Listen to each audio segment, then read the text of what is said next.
ஆதன் news நேயர்களுக்கு வணக்கம். நான் திவ்யலட்சுமி கபீர்தாஸ். முதலில் தலைப்புச் செய்திகளை காணலாம்.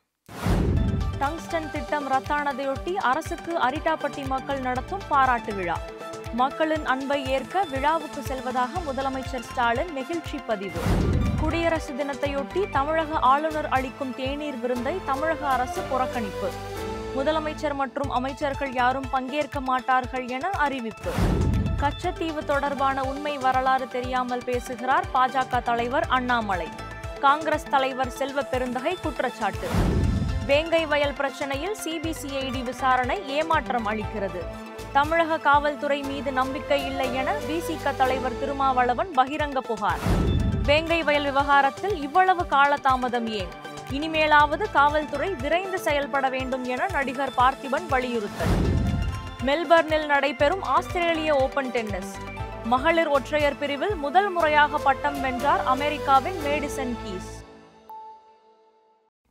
தற்பொழுது விரைவான செய்திகளை காணலாம். திருச்செந்தூர் சுப்பிரமணிய சுவாமி கோயிலையொட்டிய கடற்கரையில் கடல் அரிப்பை தடுக்க விரைவில் பணிகள் தொடங்கப்படும் என அமைச்சர் சேகர்பாபு தெரிவித்துள்ளார்.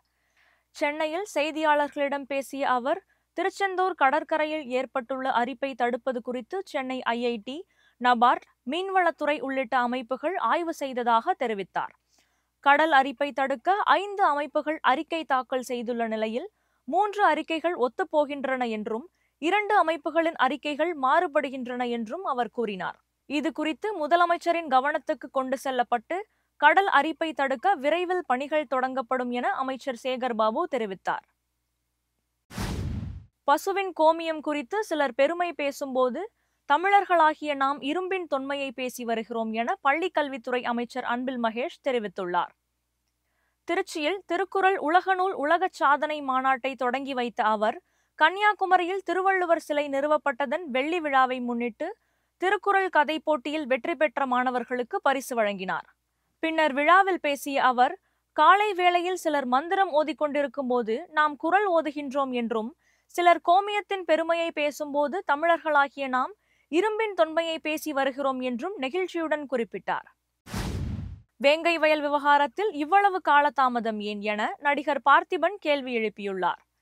விருதுநகரில் செய்தியாளர்களிடம் பேசிய அவர், வேங்கை வயல் விவகாரத்தில் 2 பேரை குற்றவாளிகள் என பதிவு செய்வதற்கு ஏன் இவ்வளவு காலதாமதம் ஆனது என கேள்வி எழுப்பினார். காவல்துறையினருக்கு நிறைய அழுத்தங்கள் இருப்பதை குறிப்பிட்ட அவர், புதிய புதிய பிரச்சனைகள் உருவெடுக்கும் போது பழையவை மறந்து விடுகின்றன எனவும் கூறினார். வேங்கை வயல் விவகாரத்தில் குற்றப்பத்திரிகை தாக்கல் செய்யப்பட்டிருப்பது மகிழ்ச்சி அளிப்பதாக கூறிய பார்த்திபன், இனிமேல் இந்த விவகாரத்தில் காவல்துறை துரிதமாக செயல்பட வேண்டும் எனவும் கேட்டுக்கொண்டார். அரசியலுக்கு வந்துள்ள விஜய்க்கு வாழ்த்து தெரிவிப்பதாகவும் பார்த்திபன் கூறினார். தமிழக அரசுக்கு கொடுத்த அழுத்தம் காரணமாகவே சுற்றுச்சூழலுக்கு ஆபத்தை ஏற்படுத்தும் டங்ஸ்டன் சுரங்க திட்டத்தை மத்திய அரசு ரத்து செய்திருப்பதாக அரிட்டாப்பட்டி கிராம மக்கள் மகிழ்ச்சி தெரிவித்துள்ளனர். இதனை கொண்டாடுவதற்காக இன்று அரிட்டாப்பட்டி வரும் முதலமைச்சருக்கு அனைத்து சமுதாய மக்கள் சார்பிலும் மிகப்பெரிய வரவேற்பு அளிக்கப்பட்டு நன்றி தெரிவிக்கும் விழா நடத்தப்படும் என அரிட்டாப்பட்டி பகுதி மக்கள் தெரிவித்துள்ளனர். தங்களால் தான் இந்த திட்டம் கைவிடப்பட்டது என பாஜகவினர் கூறுவது வேடிக்கையாக உள்ளது என்றும் பொதுமக்கள் விமர்சித்துள்ளனர். வேங்கை வயல் பிரச்சனையில் சிபிசிஐடி விசாரணை ஏமாற்றம் அளிப்பதாகவும், தமிழக காவல்துறை மீது நம்பிக்கை இல்லை என்றும் விசிக தலைவர் திருமாவளவன் தெரிவித்துள்ளார். இது குறித்து செய்தியாளர்களிடம் பேசிய அவர், வேங்கை வயல் பிரச்சனையில் சிறப்பு புலனாய்வு விசாரணை தேவை என தாங்கள் வைத்த கோரிக்கையின் அடிப்படையில் சிபிசிஐடி நியமிக்கப்பட்டது என சுட்டிக்காட்டினார். ஆனால் 2 ஆண்டுகால விசாரணைக்கு பிறகு புகார் அளித்தவர்களே, அதாவது பாதிக்கப்பட்டவர்களே குற்றவாளிகள் என போலீசார் கூறியிருப்பது அதிர்ச்சி அளிக்கிறது என அவர் தெரிவித்தார். DNA பரிசோதனை செய்வதாகவும் அதற்காகத்தான் இவ்வளவு நாட்கள் எடுத்துக்கொண்டதாகவும் போலீசார் கூறிய போதிலும் DNA பரிசோதனையின் அடிப்படையில் குற்றம் நிரூபிக்கப்பட்டிருப்பதாக தெரியவில்லை என திருமாவளவன் குற்றம் சாட்டினார். தமிழக காவல்துறை மீது நம்பிக்கை இழந்ததால்தான் சிபிஐ விசாரணையை கோருகிறோம் என்றும் திருமாவளவன் தெரிவித்தார். டங்ஸ்டன் திட்டம் ரத்து செய்யப்பட்டதை கொண்டாடுவதற்காக அரிட்டாப்பட்டி மக்கள் நடத்தும் விழாவில் பங்கேற்க அங்கு செல்ல இருப்பதாக முதலமைச்சர் ஸ்டாலின் தெரிவித்துள்ளார். இது குறித்து அவர் வெளியிட்டிருக்கும் எக்ஸ் தள பதிவில், உங்கள் அன்பை ஏற்க அரிட்டாப்பட்டிக்கு வருகிறேன் என நெகிழ்ச்சியோடு குறிப்பிட்டுள்ளார். டங்ஸ்டன் சுரங்கம் அமைக்கும் திட்டத்தை மத்திய அரசு ரத்து செய்ததை அடுத்து இன்று அரிட்டாப்பட்டியில் முதலமைச்சருக்கு பாராட்டு விழா நடத்தப்பட இருக்கிறது. வேங்கை வயல் வழக்கு குறித்து தவறான தகவலை பரப்ப வேண்டாம் என்று தமிழக அரசு வேண்டுகோள் விடுத்துள்ளது. கடந்த 2022ஆம் ஆண்டு டிசம்பர் மாதம் வேங்கை வயல் மேல்நிலை குடிநீர் தொட்டியின் மனித கழிவு கலக்கப்பட்ட விவகாரத்தில் தனிப்பட்ட விரோதத்தால் 3 பேர் இந்த குற்றத்தில் ஈடுபட்டுள்ளனர் என தமிழக அரசு சார்பில் உயர்நீதிமன்றத்தில் விளக்கம் அளிக்கப்பட்டது. இதில் பட்டியலினத்தை சேர்ந்த 3 பேர் மீது குற்றம் சாட்டப்பட்டுள்ள நிலையில் விசிக தலைவர் உள்ளிட்டோர் இதற்கு கண்டனம் தெரிவித்ததோடு வழக்கை சிபிஐக்கு மாற்ற வேண்டும் எனவும் கோரிக்கை விடுத்துள்ளனர். இந்த நிலையில் வேங்கை வயல் விவகாரத்தில் தவறான தகவல்களை பரப்ப வேண்டாம் என தமிழக அரசு வேண்டுகோள் விடுத்துள்ளது. தமிழ் வழி கல்வியும் தமிழ் கட்டாய பாடமும் தான் மொழிப்போர் தியாகிகளுக்கு செலுத்தப்படும் உண்மையான மரியாதை என பாமக நிறுவனர் ராமதாஸ் தெரிவித்துள்ளார்.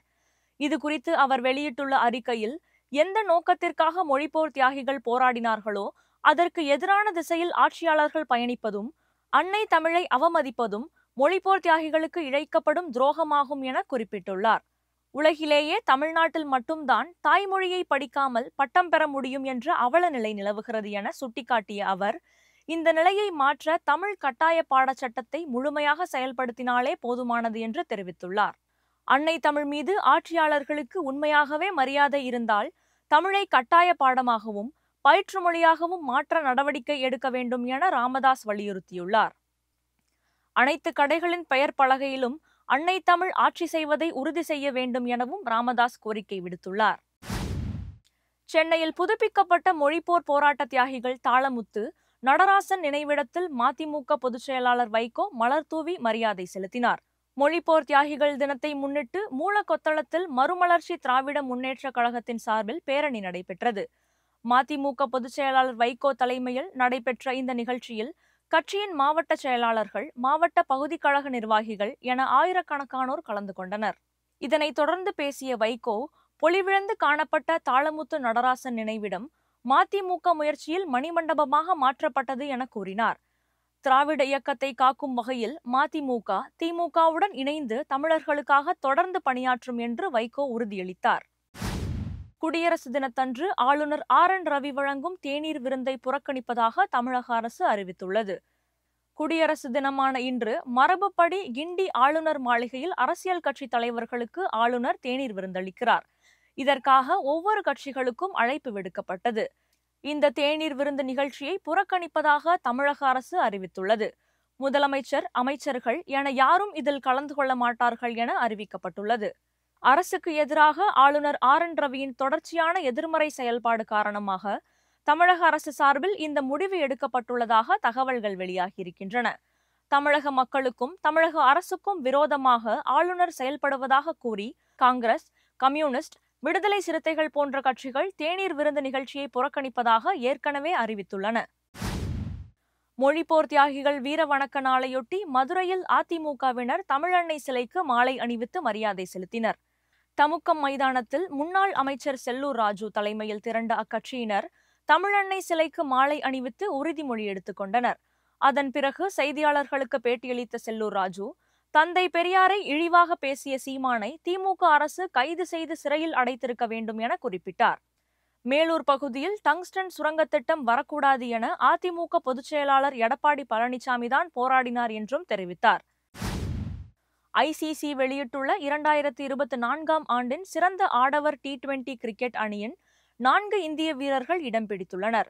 சிறந்த வீரர் வீராங்கனைகளை தேர்வு செய்து கௌரவிக்கும் வகையில் சர்வதேச கிரிக்கெட் கவுன்சில் வெளியிட்டுள்ள T20 அணிக்கு கேப்டனாக ரோஹித் சர்மா நியமிக்கப்பட்டுள்ளார். 2024ஆம் ஆண்டின் சிறந்த ஆடவர் T20 அணியில் இந்திய வீரர்கள் ஹர்தீப் சிங், ரோஹித் சர்மா, ஹர்திக் பாண்டியா, ஜஸ்பிரித் பும்ரா ஆகியோர் இடம் பிடித்துள்ளனர். ஆஸ்திரேலியாவின் டிராவிஸ் ஹெட், இங்கிலாந்து வீரர் பில் சால்ட், பாகிஸ்தானின் பாபர் அசாம், வெஸ்ட் இண்டீஸ் வீரர் நிக்கோலஸ் பூரன், இலங்கையின் வனிந்து ஹசரங்கா, ஆப்கானிஸ்தான் வீரர் ரஷித் கான், ஜிம்பாவே வீரர் சிங்கந்தர் ராசா ஆகியோரின் பெயர்களும் ICC அணியில் இடம்பெற்றுள்ளனர். ஆஸ்திரேலிய ஓபன் டென்னிஸ் போட்டியின் மகளிர் ஒற்றையர் பிரிவில் அமெரிக்க வீராங்கனை மேடிசன் கீஸ் சாம்பியன் பட்டம் வென்றுள்ளார். கிராண்ட்ஸ்லாம் போட்டிகளில் ஒன்றான ஆஸ்திரேலிய ஓபன் டென்னிஸ் தொடர் மெல்போர்னில் நடந்து வருகிறது. இந்த தொடரில் மகளிர் ஒற்றையர் பிரிவு இறுதியாட்டம் நேற்று நடைபெற்றது. இதில் உலகின் முதல் நிலை வீராங்கனையான அரீனா சபலென்காவை அமெரிக்காவின் மேடிசன் கீஸ் எதிர்கொண்டார். விறுவிறுப்பாக நடைபெற்ற இந்த போட்டியில் தொடக்கம் முதலே சிறப்பாக விளையாடிய மேடிசன் கீஸ் 6-3, 2-6, 7-5 என்ற செட் கணக்கில் வெற்றி பெற்று முதல் முறையாக ஆஸ்திரேலிய ஓபன் சாம்பியன் பட்டத்தை கைப்பற்றினார்.